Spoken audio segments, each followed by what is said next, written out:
want to try to read something today, an article that was published online.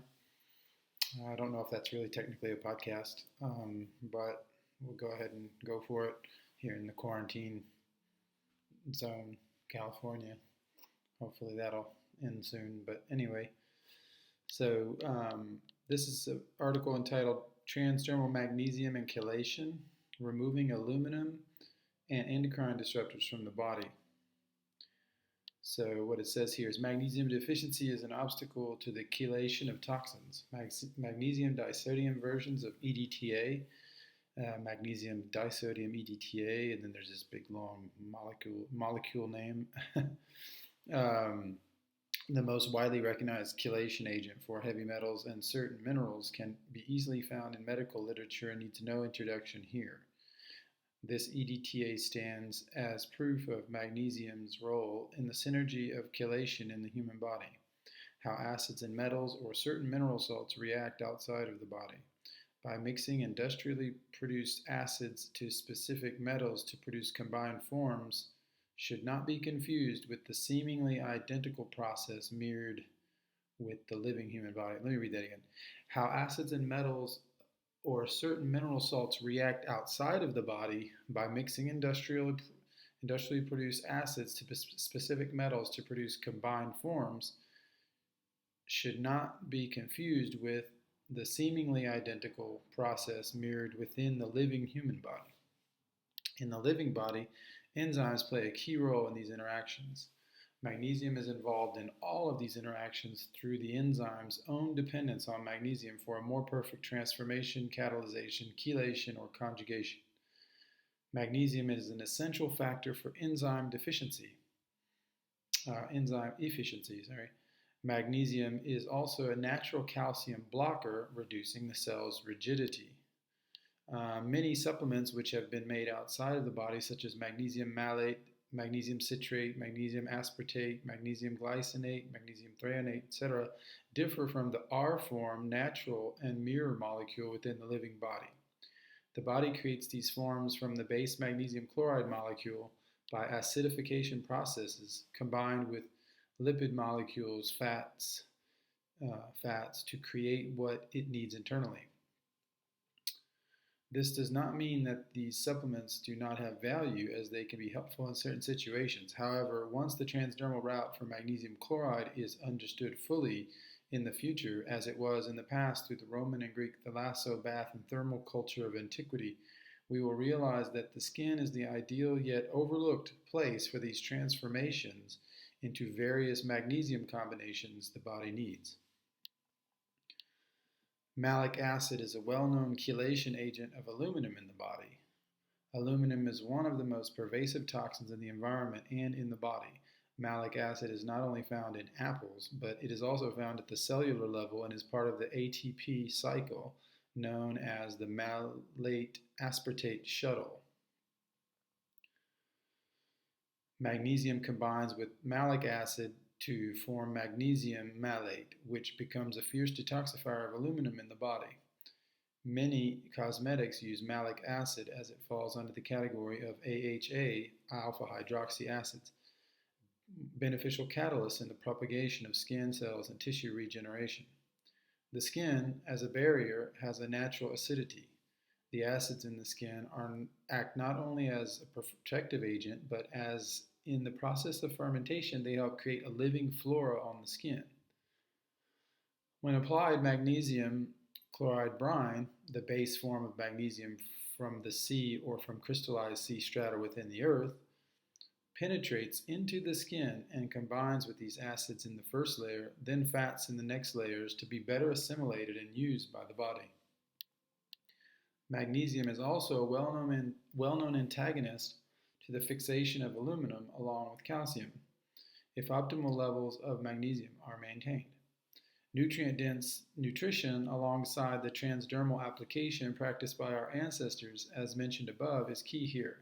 In France, doctors still prescribe bathing in certain mineral-rich waters found throughout France for many different conditions, from rheumatism to fatigue, stress, and lung disorders.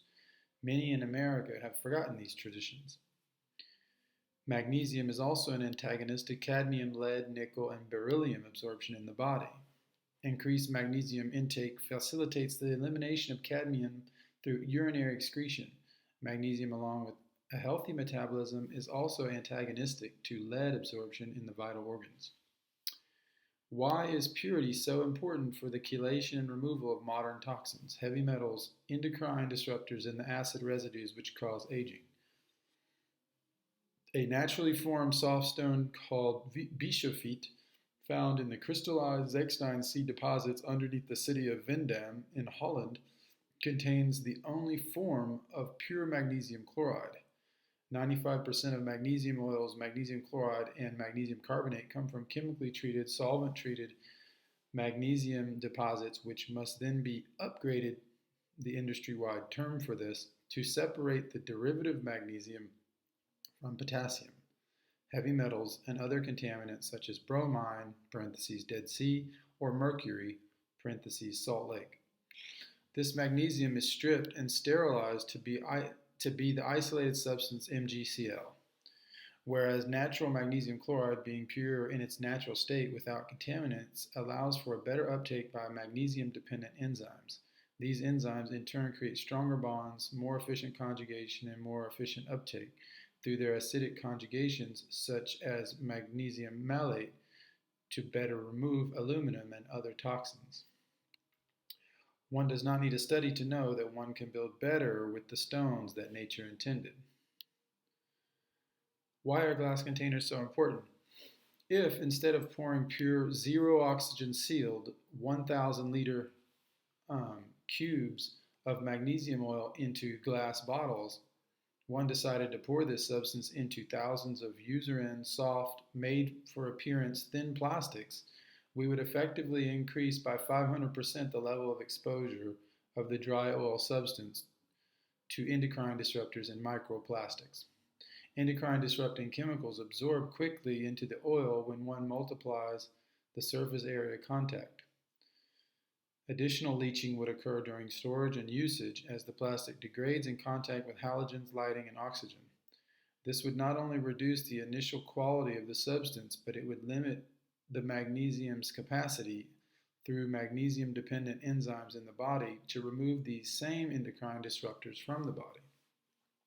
First, do no harm is the first rule of medicine. However, ECDs found in the tissues can be removed and reduced through transpiration. Transpiration has been proven in animal studies to remove these chemicals in conjunction with adequate magnesium levels. These two components are also found in sweat samples.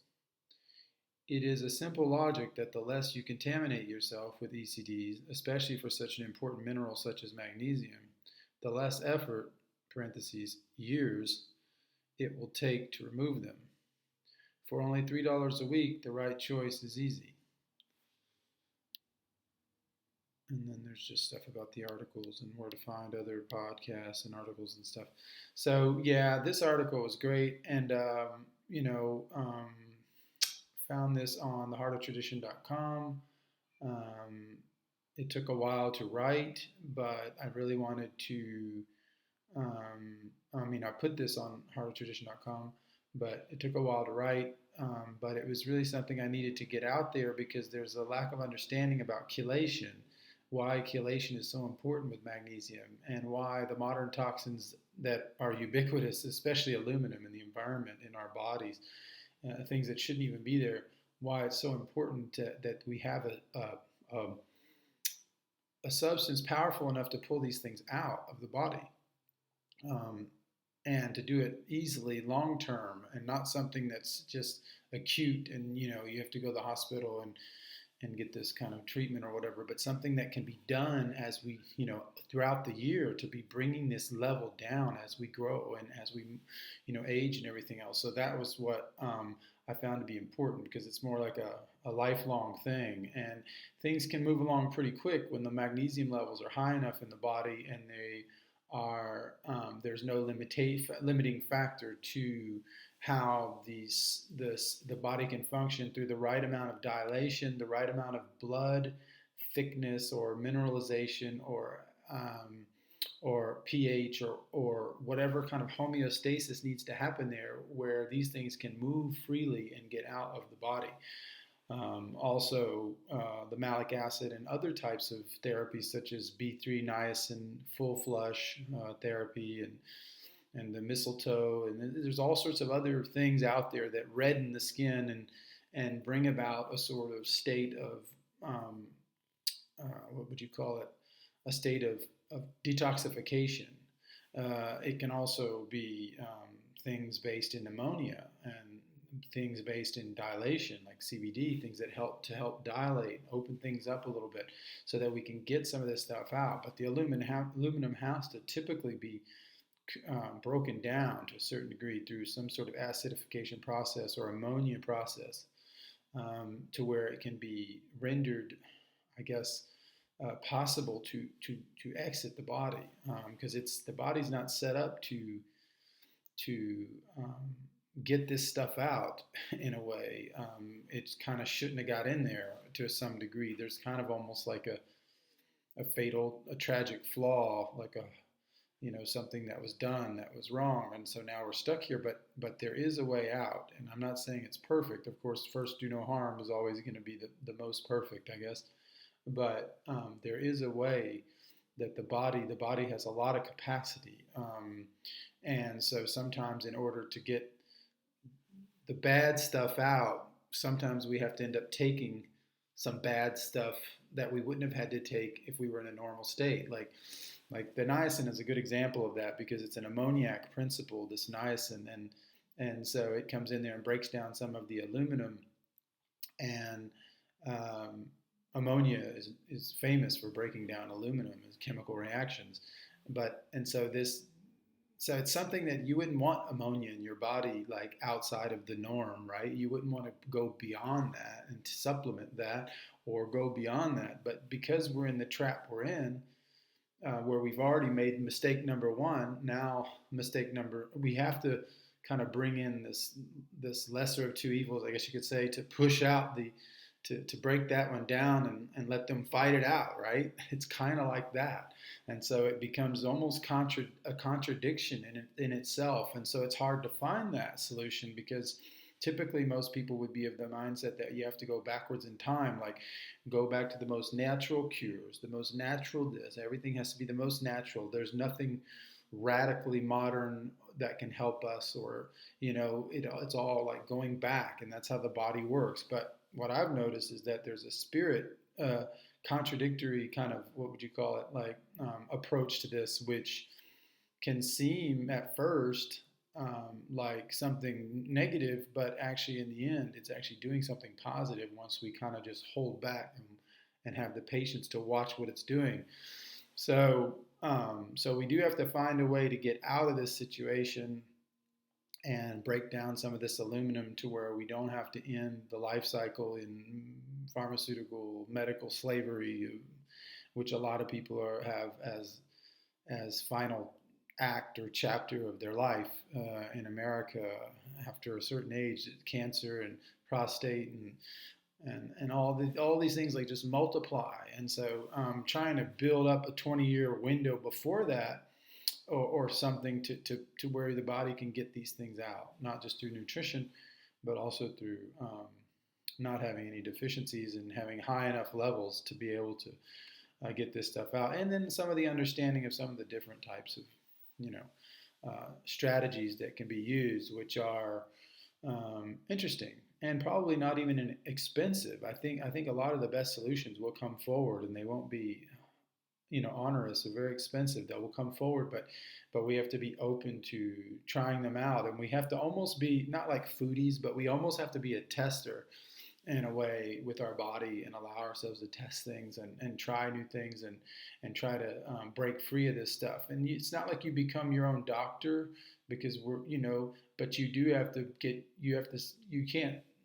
you can't take freedom and health and separate them either.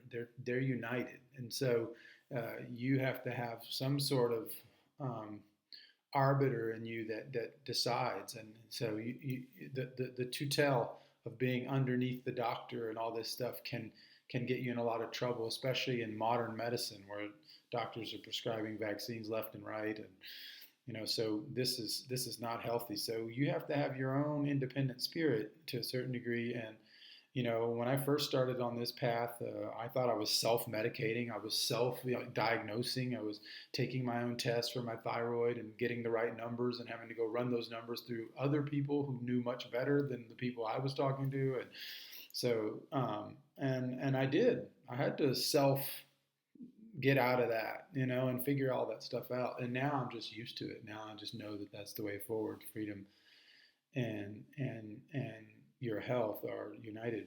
So anyway, I hope that can be of help to someone. And if you want to check out our products, podcasts, or anything else, come check us out at theheartoftradition.com.